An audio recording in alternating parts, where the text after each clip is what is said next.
যখন রাজা কোরস অনুভব করলেন যে তাঁর ঈশ্বরের গৃহকে উন্নত করা উচিত, তখন তিনি নিচের নির্দেশনাগুলো দিয়েছিলেন। ইসরা পুস্তকের 1:3 এই কথা লেখা আছে।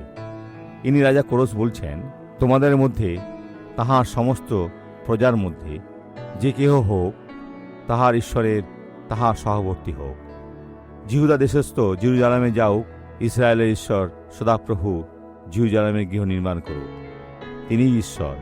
আজ তিনি শুধু জেরুজালেমেই বাস করেন না, বরং প্রত্যেকের হৃদয়ে বাস করেন, যারা তাকে প্রভু ও ত্রাণকর্তা হিসেবে গ্রহণ করছে।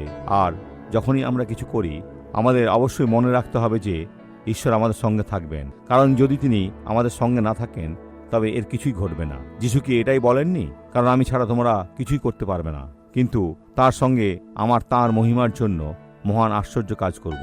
তাই এখন তার নাম ধরে রাখুন এবং আশীর্বাদ প্রাপ্ত হন।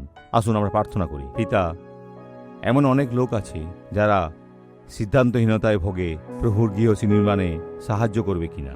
আপনি এমন গরিব মানুষ নন যে ভিক্ষা করছেন, দয়া করে আমাকে বাড়িটা বানাতে সাহায্য করুন। না, তিনি আমাদের এই সুযোগ দিচ্ছেন। আর হে ঈশ্বর, এমন মানুষও আছেন যাদের প্রচুর সাহায্য করার সামর্থ্য আছে এবং তুমি তাদের হৃদয় স্পর্শ করবে, কারণ তুমি যদি তাদের হৃদয় না স্পর্শ করো তবে আমরা তা চাইও না। আমরা এখন মানুষ চাই যারা তোমাকে ভালোবাসে এবং তারাও সমৃদ্ধি লাভ করবে। সুতরাং যিশুর নামে তারা সকলেই আশীর্বাদ প্রাপ্ত।